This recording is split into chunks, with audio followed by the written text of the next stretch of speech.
This video is brought to you by AKSIAS.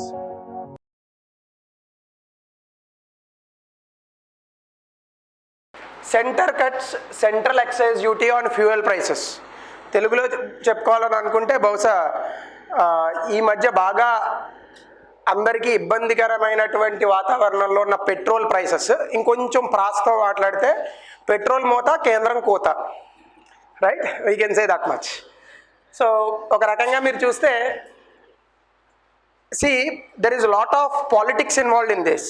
అంటే చాలా రాజకీయ అంశాలు ఈ టాపిక్లో ఉన్నాయి, కానీ మనకి ఎగ్జామినేషన్కి ఎంతవరకు పనికొస్తాయి, దట్ ఈజ్ మోర్ ఇంపార్టెంట్. మీరు ఎప్పుడు చదివినా కూడా what is more important to you is not topic, not knowledge. ఈ టాపిక్లోంచి ఎగ్జామినేషన్లో ఎంతవరకు క్వశ్చన్స్ వస్తాయి, that is very important one.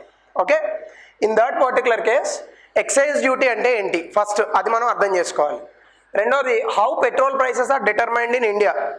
జనరల్గా బీజేపీలో బాగా అగ్రనాయకులైనటువంటి సుబ్రహ్మణ్య స్వామి లాంటి వాళ్ళు మన దేశంలో అంటే భారత ఆర్థిక వ్యవస్థలో పెట్రోల్ ప్రైసెస్ ఏ రోజు కూడా 50-60 రూపాయలకి మించకూడదని ఇప్పుడే కాదు గత 10 సంవత్సరాల నుంచి చెప్తున్నారు ఆయన. కానీ ఏ రోజు కూడా పెట్రోల్ ప్రైసెస్ 90 కిందకి రాలే గత 4-5 సంవత్సరాల్లో. ఇదే బీజేపీ గవర్నమెంట్ చాలా పెద్ద ఎద్దేవా చేసింది ఆ రోజు కాంగ్రెస్ గవర్నమెంట్ని 75 రూపాయలు పెట్రోల్ ఉన్నప్పుడు. But today it is almost 109 rupees. రీసెంట్గా 9.5 రూపీస్ పెట్రోల్ పైన 7 రూపాయలు డీజిల్ పైన తగ్గించినట్టుగా మనకు వార్తలు వచ్చాయి. అందులో భాగంగా అసలు పెట్రోల్ ప్రైసెస్ని ఎలా డిటర్మైన్ చేస్తాం. మూడోది, పెట్రోల్ పైన ఉన్నటువంటి పన్నులు ఏంటి. ఎందుకంటే పెట్రోల్ అనేటటువంటిది జిఎస్టీ పరిధిలోకి రాదు. రాష్ట్ర ప్రభుత్వము కేంద్ర ప్రభుత్వము ఇద్దరికీ కూడా పెట్రోల్ పైన పన్నులు వేసేటటువంటి అధికారం ఉంది. 4, role of centre and states with respect to petrol prices in last 6 years. అంటే గత 6 సంవత్సరాలలో కేంద్ర ప్రభుత్వము మరియు రాష్ట్ర ప్రభుత్వాలు ఈ రెండూ కూడా ఈ పెట్రోల్ ప్రైసెస్కి సంబంధించి వాళ్ళు ఏ విధంగా ట్యాక్సులు వేస్తున్నారు. తర్వాత ఇదంతా ఒక ఎత్తు అనుకుంటే ఇక్కడ వరకు దీని కోర్ టాపిక్ ఒకటి ఉంది. అంటే మీకు జాగ్రఫీ అనే ఒక సబ్జెక్ట్ ఉంది ఇన్ జనరల్గా. ఈ జాగ్రఫీ అనే సబ్జెక్ట్లో మనకి అసలు పెట్రోలియం అంటే ఏంటి, దట్ ఈజ్ మోర్ ఇంపార్టెంట్. జనరల్గా మనం పెట్రోలియము, క్రూడ్ ఆయిల్ ఇటువంటి పేర్లతో పిలుస్తూ ఉంటాం. అసలు పెట్రోలియం అంటే ఏంటి, అలాగే ఇండియాలో అసలు ఆయిల్ ఫీల్డ్స్ ఎక్కడున్నాయి. దేశంలో 135 కోట్ల మందికి సరిపడా పెట్రోల్ తీసుకురావాలంటే ఇట్ ఈస్ నాట్ పాసిబుల్. మరి ఇండియాలో ఇప్పటి వరకు ఉన్నటువంటి ఆయిల్ ఫీల్డ్స్ తాలూకా సంఖ్య ఎంత శాతం మన దేశంలోనే పెట్రోల్ని ఉత్పత్తి చేస్తున్నాము, అలాగే వేరే దేశాల నుంచి ఎంత దిగుమతి చేసుకుంటున్నాము. అలాగే what is strategic petroleum reserves, అంటే వ్యూహాత్మక పెట్రోల్ నిల్వలు పెట్టేటటువంటి ఒక కాన్సెప్ట్ ఉంది. దాన్నే పెట్రోలియం స్ట్రాటజిక్ పెట్రోలియం రిజర్వ్స్ అంటారు. అంటే ఏంటి, సో ఈ విషయాలన్నీ కూడా మనం ఈ కాన్సెప్ట్లో చూడబోతున్నాం. సో ఫస్ట్ ఆఫ్ ఆల్ మనం అర్థం చేసుకోవాల్సిన విషయం, ఇది అసలు న్యూస్లో ఎందుకుంది. ఫస్ట్ అందరికీ తెలిసిందే, ఈ మధ్యకాలంలో సెంట్రల్ గవర్నమెంట్ తనకు ఉన్నటువంటి పరిధిలో ఈ పెట్రోల్ పైన డీజిల్ పైన ట్యాక్సులు తగ్గించింది. ఇది ఫస్ట్ పాయింట్. సో రెండో అంశం, how petrol prices are determined. మీరు కనుక చూస్తే ఇక్కడ మీకు స్క్రీన్ పైన కనిపిస్తోంది ఈ పెట్రోల్ ప్రైసెస్కి సంబంధించి. చూడండి, మీకు జనరల్గా అసలు డీలర్స్ అనే వాళ్ళు ఉంటారు. పెట్రోల్ ఉత్పత్తి చేసే వాళ్ళు వేరుంటారు, రిఫైన్ చేసే వాళ్ళు వేరుంటారు, అమ్మేటోళ్ళు వేరుంటారు. జనరల్గా పెట్రోల్ ఉత్పత్తి చేసే వాళ్ళు ఎట్లా, దుబాయ్ సీన్ సినిమాలో చూసినట్టు 150 ఆయిల్ బావులు తవ్వుకోవడం, తోడుకోవడం, అమ్ముకోవడం, అంతేనా? సో జనరల్గా పెట్రోల్ నిల్వలు అనేటటువంటివి ఎక్కడైతే దొరుకుతాయో అక్కడ పెట్రోల్ ఉత్పత్తి జరుగుతుంది. మన దేశంలో చాలా తక్కువ ప్లేసెస్లో ఉన్నాయి, నేను చూపిస్తాను అవి. కానీ దేశంలో మనం వాడుతున్నటువంటి 100% పెట్రోల్లో 85% ముడి చమురు అనేటటువంటిది మనం విదేశాల నుంచి దిగుమతి చేసుకుంటున్నాం. ఎంత? 85% ముడి చమురు మనం విదేశాల నుంచి దిగుమతి చేసుకుంటున్నాం. కేవలం మన దేశంలో ఉన్నటువంటి పెట్రోల్ నిల్వలు 15% మాత్రమే మన వాడుకకి సరిపోతాయి. సో ఈ కంటెక్స్లో అసలు పెట్రోల్ తాలూకా ప్రైసెస్ని మనం ఎట్లా డిటర్మైన్ చేస్తామంటే, ముందు ఓఎన్జీసీ లేదా వాళ్ళు gas, oil and natural gas ఉంది మనకి, అలాగే ఆయిల్ ఇండియా లిమిటెడ్ లేదని అనుకుంటే బీపీసీఎల్, హెచ్పీసీఎల్ ఇట్లాంటి వాళ్ళు ఉన్నారు కదా. సో వీళ్ళంతా ఏమవుతారంటే కంపెనీస్తో పాటు డీలర్షిప్లు కూడా వీళ్ళే మెయింటైన్ చేస్తుంటారు. సో ముందు రిఫైనరీ అయిపోయిన తర్వాత డీలర్స్కి మనం ఇచ్చే ప్రైస్ ఎంత, 44.4 రూపాయలు. దీనిపైన కేంద్ర ప్రభుత్వం వేసేటటువంటి ఎక్సైజ్ డ్యూటీ ఎంత? దాదాపుగా 33 రూపాయలు. డీలర్కి 1 లీటర్ పెట్రోల్ అమ్మితే వచ్చేటటువంటి కమిషన్ ఎంత? దాదాపుగా 4 రూపాయలు. రాష్ట్ర ప్రభుత్వం వేసేటటువంటి పన్నులు ఎంత? 24.3 రూపాయలు. అంటే మొత్తంగా పెట్రోల్ ప్రైస్ ఎంత అయింది? 105 రూపాయలు అయింది. ఇది కాకుండా అంటే కేంద్ర ప్రభుత్వం విధించేటటువంటి పన్నులు, డీలర్కి మనం ఇచ్చేటటువంటి ధర, కేంద్ర ప్రభుత్వం విధించేటటువంటి ఎక్సైజ్ డ్యూటీ, డీలర్కి మనం ఇచ్చేటటువంటి కమిషను, రాష్ట్ర ప్రభుత్వం వేసేటటువంటి సేల్స్ ట్యాక్స్, దాన్నే వ్యాట్ అని పిలుస్తాం, వాల్యూ యాడెడ్ ట్యాక్స్. జిఎస్టీ వచ్చిన తర్వాత వ్యాట్ లేదు, కానీ జిఎస్టీ పరిధిలోకి రానటువంటి పన్నులపైన ఇంకా వ్యాట్ ఉంది. దాన్నే స్టేట్ సేల్స్ ట్యాక్స్ అంటాం. ఏమంటాం? స్టేట్ సేల్స్ ట్యాక్స్, దాన్నే వ్యాట్ అని కూడా పిలుస్తాం మనం. సో ఈ వ్యాట్ 24.3 రూపాయలు. ఇవి కాకుండా అదనంగా వేసేది మనం సర్చార్జ్ అని ఒకటి ఉంటుంది. అలాగే దీంతో పాటుగా సెస్ అని ఒకటి ఉంటుంది. ఇది జనరల్గా ఎకనామీలో వచ్చేటటువంటి టాపిక్స్. సెస్ అన్న సర్చార్జ్ అన్న రెండిట్లోని కూడా అదనపు పన్నులనే అర్థం. అదనపు పన్నులు. కానీ గుర్తుపెట్టుకోండి, సెస్ అనేటువంటిది ఏంటంటే ఒక అదనపు పన్ను విధిస్తే ఒక నిర్దిష్టమైనటువంటి విషయం కోసం అదనపు పన్నును విధిస్తాం. ఈ అదనపు పన్నుని కేవలం ఆ నిర్దిష్టమైనటువంటి పని కోసమే వాడాలి. అంటే ఉదాహరణకి ఎడ్యుకేషన్ పైన మనం సెస్ అనేటటువంటి ఛార్జ్ని విధిస్తున్నాం. అది ఓన్లీ ఎడ్యుకేషన్ పర్పస్కే వాడాలా, వేరే దానికి వాడకూడదు. సర్చార్జ్ అంటే అదనంగా వేసేటటువంటి పన్ను. ఈ రెండు ఒకటే, కాకపోతే ఇది ఒక స్పెసిఫిక్ పర్పస్ కోసం వేస్తాము. ఈ సర్చార్జ్ అనేటువంటిది అంటే ఏం చేస్తాం మనం? ఏ పర్పస్కైనా వాడచ్చు. అంటే ఫర్ ఎగ్జాంపుల్ మీకు ఎప్పుడైనా కరెంటు బిల్లులు చూసే అలవాటు ఉంటే మీకు దానిపైన సర్చార్జ్ ఎక్స్ట్రా 100 రూపాయలు వేస్తాడు. ఈ 100 రూపాయలని విద్యుత్ శాఖకి లేదా విద్యుత్ వినియోగానికి, దానిపైన చేసే అభివృద్ధికి మాత్రమే వాడాల్సిన పని లేదు, ఎక్కడైనా వాడుకోవచ్చు. కానీ జనరల్గా అలా వాడరు. బట్ సర్చార్జ్ అనేటటువంటిది ఎలా అయినా వాడచ్చు. సెస్ అనేటటువంటిది మాత్రం ఏ పర్టికులర్ అంశానికి విధిస్తున్నామో దానికే వాడతాం. ఒకటి. రెండో పాయింట్, ఎక్సైజ్ డ్యూటీ అని మనం ఇందాక మాట్లాడుకున్నాం. అసలు ఎక్సైజ్ డ్యూటీ అంటే ఏంటి? మ్యానుఫ్యాక్చరింగ్ మీద కానీ ప్రొడక్షన్ మీద కానీ వేసేటటువంటి దాన్ని ఎక్సైజ్ డ్యూటీ అంటారు. మ్యానుఫ్యాక్చరింగ్ అంటే తయారీ, ప్రొడక్షన్ అంటే ఉత్పత్తి. ఈ రెండిట్లపైన వేసేటటువంటి దాన్ని ఎక్సైజ్ డ్యూటీ అంటాం. ఉదాహరణకి మీరు చూసుకుంటే పెట్రోల్ని తయారు చేయకపోవచ్చు మనం, కానీ రిఫైనరీ ప్రొడక్షన్ రెండు చేస్తాం. మీకు ఉదాహరణకి పెట్రోల్ భూమిలోంచి తవ్వితే మీకు పెట్రోల్లా రాదు, ముడి చమురు కింద వస్తుంది. దీన్ని మీరు రిఫైనరీకి పంపించినప్పుడు ఏమవుతుంది? మీకు అది ఫస్ట్ పెట్రోల్, ఏవియేషన్ ఫ్యూయల్ వస్తుంది, విమానాల్లో వాడేది. దాని తర్వాత పెట్రోల్, దాని తర్వాత డీజిల్, దాని తర్వాత కిరోసిన్, దాని తర్వాత పెయింట్స్, దాని తర్వాత తారు రోడ్ల మీద వేస్తాం, ఇట్లా వస్తాయి. సో అందులో భాగంగా ప్రొడక్షన్ అని చెప్పచ్చుగా మనం. సో దీనిపైన ఎక్సైజ్ డ్యూటీ వేస్తాం. ఇప్పుడు కేంద్ర ప్రభుత్వం ఏం చేసింది? ఈ కేంద్ర ప్రభుత్వం వేసేటటువంటి ఈ 33 రూపాయల ఆ ఎక్స్ట్రా ఛార్జ్ ఏదైతే ఉందో, ఇందులో భాగంగా కేంద్ర ప్రభుత్వం పెట్రోల్ పైన, డీజిల్ పైన ధరలను తగ్గించింది. తద్వారా దేశంలో ఉన్నటువంటి రాష్ట్ర ప్రభుత్వాలపైన తీవ్రమైన ఒత్తిడి పెడుతోంది. మీరు పెట్రోల్ ప్రైసెస్ మీరు కూడా తగ్గియండి అని. ఇందులో అసలు నిజం ఎంత అనేది మనం అర్థం చేసుకోవాల్సినటువంటి విషయం. సో ఈ కంటెక్స్ట్లో మనం చూడాల్సింది ఫస్ట్ ఇది, excise duty levied on petrol and diesel consist of 2 components. అంటే ఇందులో 2 భాగాలు ఉంటాయి. అవేమేంటి? మొదటిది చూస్తే ట్యాక్స్ కాంపోనెంట్, అంటే ప్రభుత్వం వేసేటటువంటి ఎక్సైజ్ డ్యూటీ. రెండోది ఏంటి? అదనపు పన్నులు. ఇప్పుడు ప్రభుత్వానికి మీరు ఇన్ జనరల్గా గుర్తుపెట్టుకోవాల్సింది ఆర్టికల్ 280 ఆఫ్ ఇండియన్ కాన్స్టిట్యూషన్, భారత రాజ్యాంగంలో ఉన్నటువంటి 280 ఆర్టికల్ మనకి ఏం చెప్తోంది? ఫినాన్స్ కమిషన్ గురించి మాట్లాడుతోంది కదా. ఫినాన్స్ కమిషన్ ఆర్థిక సంఘం అని పిలుస్తాం. ఈ ఆర్థిక సంఘం తాలూకా పని ఏంటి? కేంద్ర ప్రభుత్వానికి వస్తున్నటువంటి పన్నుల్లో ఎంత శాతం వాటాను రాష్ట్ర ప్రభుత్వాలకి బదిలీ చేయాలి అనేటటువంటి అంశం పైన ఈ ఆర్థిక సంఘం అనేటటువంటిది ప్రతి 5 సంవత్సరాలకు ఒకసారి కొన్ని సిఫార్సులను కేంద్ర ప్రభుత్వానికి ఇస్తూ ఉంటుంది. ఈ సిఫార్సులను అనుసరించి కేంద్ర ప్రభుత్వం ఏం చేస్తుంది? కేంద్ర ప్రభుత్వానికి వచ్చినటువంటి పన్నుల వాటాలో కొంతమేర పన్నులను రాష్ట్ర ప్రభుత్వాలకు ఇస్తుంది. దీనికి రకరకాల గణాంకాలు ఉన్నాయి. కొన్ని వీటిని ప్రామాణికంగా తీసుకుంటుంది. అంటే ఆ రాష్ట్రం తాలూకా పద్దులు ఎంత ఉన్నాయి, ఆ రాష్ట్రంలో జనాభా ఎంత ఉన్నారు, ఆ రాష్ట్రం తాలూకా విస్తీర్ణం ఎంత, అందులో అటవీ ప్రాంతం ఎంత ఉంది, ఇలా రకరకాల ప్రమాణాలు తీసుకుంటుంది. సో ఇందులో మీరు అర్థం చేసుకోవాల్సింది, ఇంతకు మునుపు వచ్చినటువంటి ఫినాన్స్ కమిషన్ ఏదైతే ఉందో మీ అందరికీ తెలుసు. ఇప్పుడు ఫినాన్స్ కమిషన్ హెడ్ ఎవరు?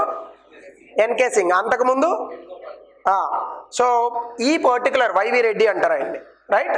సో ఈ కంటెక్స్లో వైవి రెడ్డి ఇచ్చినటువంటి రికమెండేషన్స్ ప్రకారం అప్పటి వరకు కేంద్ర ప్రభుత్వం 32% పన్నులను మాత్రమే రాష్ట్ర ప్రభుత్వాలకి బదిలీ చేసేది. ఆ తర్వాత ఏం చెప్పాడు ఈయన, ఈ 32%ని 42%కి పెంచాడు.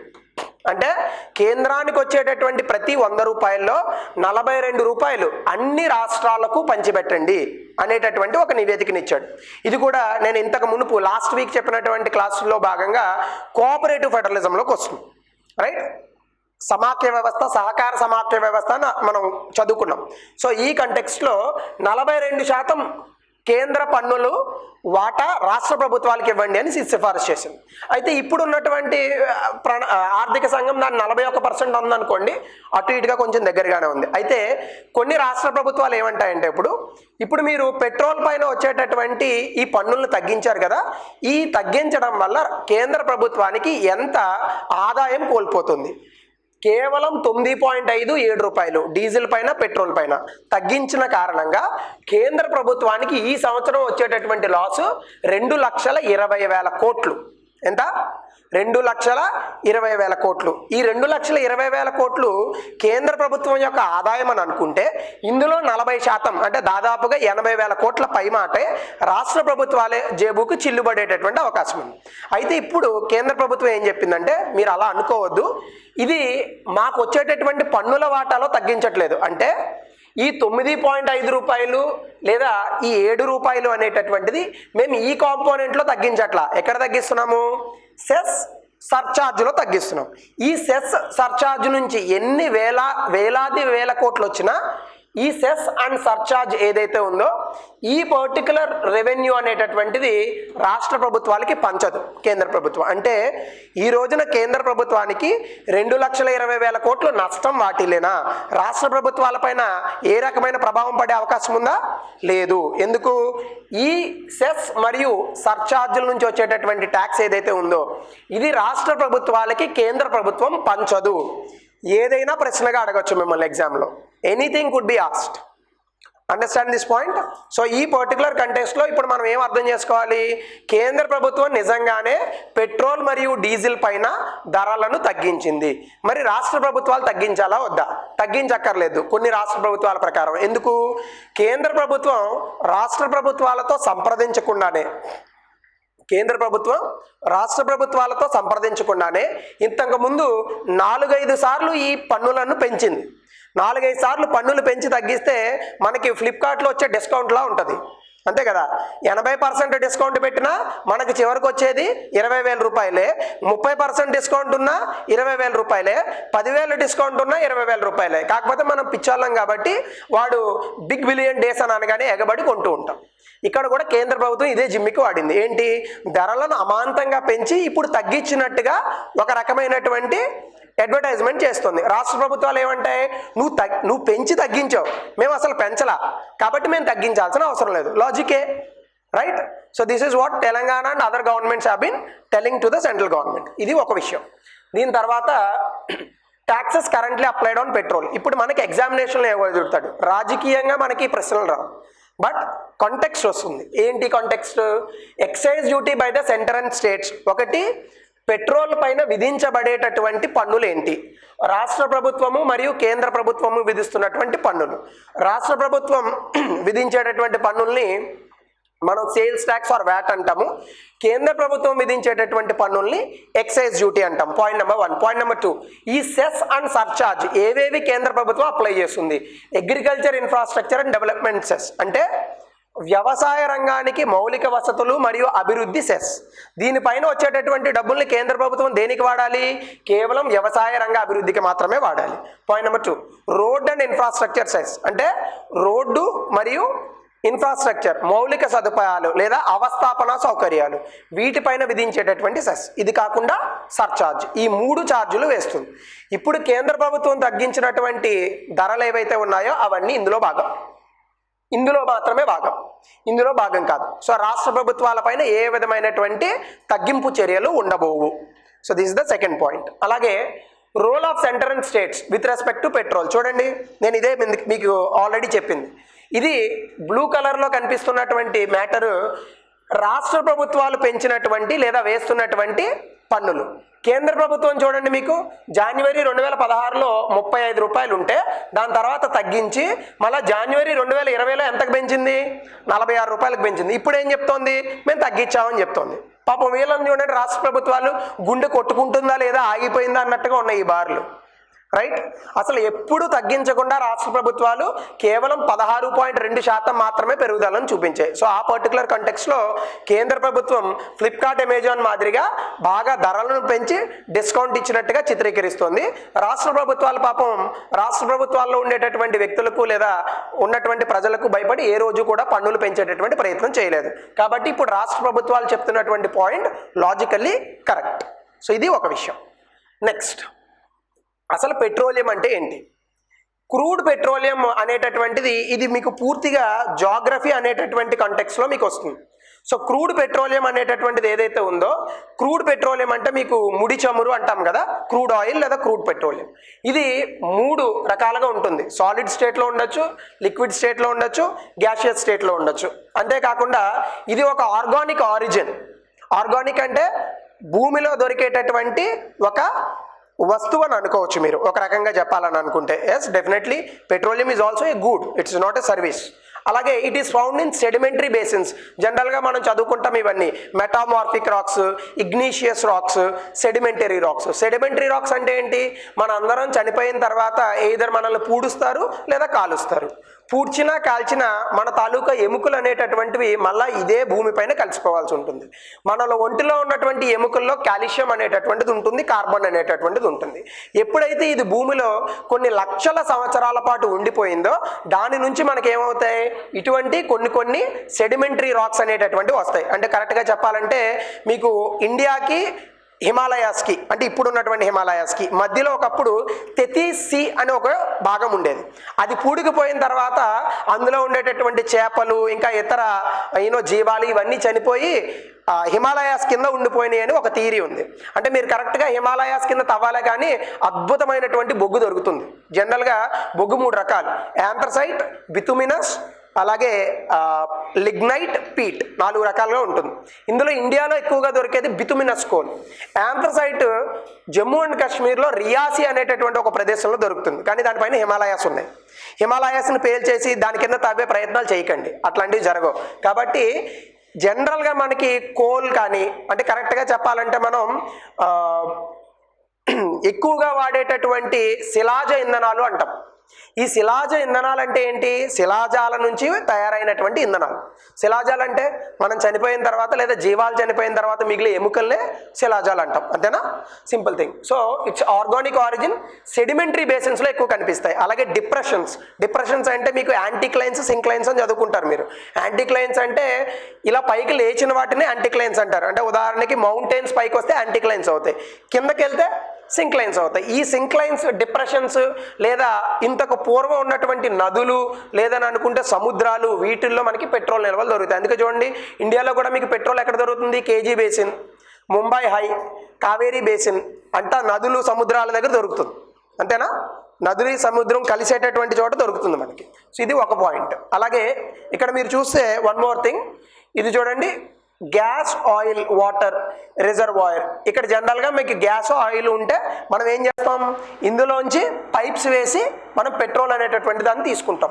ఇంపర్వియస్ రాక్ అంటే ఏంటి? ఎటువంటి నీరు లేదా ఇతర పదార్థాలు లోపలికి పోవు, గట్టిగా ఉంటుంది. అంటే వాటికి పోరస్ స్ట్రక్చర్ అంటే కన్నాలు ఉంటాయి కదా, అవి ఉండవు, రంధ్రాలు అనేటటువంటి ఉండవు, గట్టిగా ఉంటాయి రాక్స్. సో వీటిని డ్రిల్లింగ్ చేస్తే లోపల ఎక్కడో రిజర్వాయర్లు ఉంటాయి, వాటి నుంచి మనకి పెట్రోల్, గ్యాస్ దొరికేటటువంటి అవకాశం ఉంది. ఇందులో భాగంగా కనుక మీరు చూస్తే ఆయిల్ రిజర్వ్స్ ఇండియాలో ఎక్కడ ఉన్నాయి? Anticlines and fault traps, sedimentary rock ఫార్మేషన్స్లో ఉన్నాయి. అది ఏ టైమ్స్కి చెందినవి? జనరల్గా మనకి ఎపోక్, ఇయాన్ ఇలాంటి పీరియడ్స్ గురించి చదువుతారు మీరు. అందులో భాగంగా టెరిషరీ పీరియడ్ అంటాం మనం. 30 లక్షల సంవత్సరాల క్రితం వచ్చినటువంటి శిలాజ ఇంధనాల్లో భాగం మనకి ఇండియాలో ఉన్నటువంటి ఆయిల్ రిజర్వ్స్. ఇప్పుడు ఇందులో మీకు ప్రశ్నలు ఏమడుగుతాడు? పెట్రోల్ రిజర్వ్స్ ఏ రకమైనటువంటి రాక్స్, అంటే సెడిమెంటరీ రాకా, ఇగ్నీషియస్ రాకా, మెటామార్ఫిక్ రాకా ఎక్కడ దొరుకుతుందని అడుగుతాడు. అందులోనే ఒక భాగం ఉంది, అదేంటి? మయోసిన్ రాక్స్ అంటారు. ఇది ఒక టైం పీరియడ్ని సూచిస్తుంది. అలాగే మిడ్ ఫోల్డింగ్ రాక్స్ అంటారు, అది ఒక స్ట్రక్చర్ని సూచిస్తుంది. ఈ రెండు రాక్స్లోని కూడా మనకి పెట్రోలియం నిల్వలు అనేటటువంటివి దొరుకుతాయి. ఇదే కాకుండా మీరు చూస్తే ఇండియాలో ఆయిల్ ఫీల్డ్స్ ఎక్కడ ఉన్నాయి, ఫర్ ఎగ్జాంపుల్ ఈ ప్రశ్నలకి కనుక మీరు ఆన్సర్ చేయగలిగితే మీకు ఎగ్జామ్లో మంచి మార్క్స్ వచ్చేటటువంటి అవకాశం ఉంటుంది. అంటే మీ జాగ్రఫీని టెస్ట్ చేస్తున్నాను నేను కరెక్ట్గా చెప్పాలంటే. Which is the oldest oil producing state? డెఫినెట్గా Assam. Oldest oil field in India? అస్సాంలో ఉన్నటువంటి దిగ్బోయ్. ఇది 1901లోనే ఇక్కడ ఆయిల్ ఉందని చెప్పి బయటపడింది. ఆ రోజు నుంచే రిఫైనింగ్ స్టార్ట్ చేసాం. అలాగే ఎక్కువగా మీకు సముద్ర ప్రాంతాలు, నదులు ఉన్న చోట ఆయిల్ దొరకడం సహజమే, కానీ భూమిపైన ఆయిల్ దొరకడం అనేటటువంటిది rare. So largest onland oil discoveries was made in ఏ రాష్ట్రంలో జరిగింది? బన్నేర్ అనేటటువంటి ప్రాంతం ఉన్నటువంటి రాజస్థాన్, ఇక్కడ దొరికింది. ముంబైలో ఉన్నటువంటిది ముంబై హై, అది ఓషన్లో ఉంటుంది. నేను ఆన్లాండ్ అన్నాను. ఆన్లాండ్ ఎక్కడ? రాజస్థాన్లో బన్నేర్ అనేటటువంటి ప్రాంతం. ఇవన్నీ జనరల్గా మీకు జీకేలో భాగంగా, జాగ్రఫీలో భాగంగా అడిగేటటువంటి ప్రశ్నలు, కాబట్టి కొంచెం గుర్తుంచుకోవాల్సిన విషయాలు. సో నెక్స్ట్ పాయింట్ చూస్తే మనం ఇవన్నీ కూడా మన దేశంలో ఉన్నటువంటి ఆయిల్ ప్రొడ్యూస్ చేసేటటువంటి ప్లేసెస్. చూడండి, అస్సాం, అరుణాచల్ ప్రదేశ్, త్రిపుర, గుజరాత్, అలాగే ఈస్ట్ కోస్ట్. ఈస్ట్ కోస్ట్ అంటే ఆంధ్రప్రదేశ్లోకి వస్తుంది. గోదావరి, కృష్ణ, అలాగే తమిళనాడులో ఉన్నటువంటి కావేరీ బేసిన్. దేశంలో బాగా చెప్పుకోదగ్గ ప్లేస్లు ఏవంటే అస్సాంలో ఉన్నటువంటి దిగ్బోయ్, నహర్కతియా, అలాగే గుజరాత్ వెస్ట్రన్ కోస్ట్లో ఉన్నటువంటి ఏరియాస్, గల్ఫ్ ఆఫ్ కంబాత్ చుట్టూ అనేక ప్రాంతాలు ఉన్నాయి. Mumbai high, east Coast. ఈ త్రిపుర ఇవన్నీ కూడా చాలా చిన్నవి, చిన్నపిల్లలు పాపం, రైట్? అలాగే ఇవి కన్వెన్షనల్ ఎనర్జీ సోర్సెస్. మనం చూడండి, తెలంగాణలో కూడా ఉన్న ఒక ప్లేస్ కనిపిస్తుంది మనకి ఇక్కడ, సింగరేణి. ఏం దొరుకుతుంది సింగరేణిలో? బొగ్గు దొరుకుతుంది. ఏ రకమైనటువంటి బొగ్గు? బితుమినసే దొరుకుతుంది అక్కడ కూడా. సో ఇవన్నీ మనం చూసుకోవాలి. అలాగే నైవేలి అనే ప్రాంతంలో లెగ్నైట్ దొరుకుతుంది. సోనీపట్, గురుగాం, సహీబాద్, అలాగే బబ్రాలా, అనోలా ఇలాంటి ప్లేసెస్లో మనకి ఏం దొరుకుతాయి? న్యాచురల్ గ్యాస్ పైప్ లైన్స్ వేసాం మనం. అలాగే మీకు ఇక్కడ రాసాను చూడండి, కోల్ ఫీల్డ్స్ ఎక్కడ దొరుకుతాయి, కోల్ మైన్స్ ఎక్కడ దొరుకుతాయి, ఆయిల్ ఫీల్డ్స్ ఎక్కడ దొరుకుతాయి, న్యాచురల్ గ్యాస్ రిజర్వ్స్ ఎక్కడ పెట్టాము, అలాగే న్యాచురల్ గ్యాస్ పైప్ లైన్స్ ఎక్కడ పెట్టాం. ఇటువంటివన్నీ కూడా మీరు రఫ్గా డయాగ్రామ్స్ వేసినా యూపీఎస్సీ ఆర్ గ్రూప్ 1లో చాలా మంచి మార్క్స్ వేస్తాడు, రైట్? సో పెట్రోల్ ప్రైసెస్ పెరిగినాయంటే మనం చదవాల్సింది అది కాదు, ఇది చదవాలి. So this is what important for the exam, right? So strategic petroleum reserves అంటే ఏంటి? ఏం లేదు, సింపుల్ థింగ్. దేశంలో మనకి పెట్రోలియం నిల్వలు లేవు. మన దేశంలో 85% పెట్రోల్ని వేరే దేశాలపైన ఆధారపడుతున్నాం. ఇప్పుడు ఈ కంటెక్స్ట్లో ఒకవేళ వేరే దేశాల్లో రేపేదో యుద్ధాలు అవి వచ్చి పెట్రోల్ నిల్వలు లేదా పెట్రోల్ ఉత్పత్తి అనేటటువంటిది తగ్గి ముడి చమురు మనకి దేశానికి రాలేదనుకోండి, ఈ రోజున శ్రీలంక పరిస్థితే మనకు కూడా అవుతుంది. శ్రీలంక పరిస్థితి ఇప్పుడు ఏంటి? 1 లీటర్ పెట్రోల్ 450 రూపాయలు. 450 రూపాయలు కాదు, 109 రూపాయలకే మనం బండికి పక్కకు పెట్టేసి కార్లు పక్కకు పెట్టి నడకలు ప్రారంభించాం. 450 అయితే ఇంకా రెక్కలు కట్టుకొని ఎగరాల్సి వస్తుంది. సో ఈ పర్టికులర్ కంటెక్స్లో ఇండియన్ గవర్నమెంట్ ముందుగానే ఆలోచించి వ్యూహాత్మకంగా ఈ నిల్వలు అనేటటువంటి వాటిని పెట్టింది. అంటే ఏంటి? ఒక 6 నెలలు లేదా ఒక 3 నెలలకు పైగా ఉన్నటువంటి సమయానికి పెట్రోల్ ఉత్పత్తులు దిగుమతి అవ్వకపోయినా రాష్ట్రంలో, దేశంలో, నా ఉద్దేశంలో దేశంలో ఉన్నటువంటి అన్ని రాష్ట్రాలలో పెట్రోల్ సరఫరా ఎట్లా చేయాలి అనేది ఆలోచించి ముందుగానే నిల్వలు పెట్టుకున్నాం. ఆహారానికి ఎలా అయితే గిడ్డంకి నిల్వలు పెట్టుకుంటామో ఇక్కడ కూడా పెట్రోల్కి ఉండేటటువంటి నిల్వల్ని స్ట్రాటజిక్ పెట్రోలియం రిజర్వ్స్ అంటారు. ఇది ఎక్కడెక్కడ ఉన్నాయని అడుగుతాడు. దేశంలో 3 ప్రాంతాల్లో ఉన్నాయి. ఎక్కడున్నాయి చూడండి. India strategic crude oil storage are currently located at 3 places. Mumbai లేదు అందులో. విశాఖపట్నం, మ్యాంగ్లూర్, పాడూర్ అనేటటువంటిది ఒరిస్సాలో ఉన్నటువంటి ఒక ప్రాంతం. అలాగే 2 కొత్తగా ఉన్నటువంటి ఏరియాలకి మళ్ళీ ఇంకొక 2 స్ట్రాటజిక్ పెట్రోలియం రిజర్వ్స్కి ఈ మధ్యకాలంలో అప్రూవల్ వచ్చింది. అదేంటది?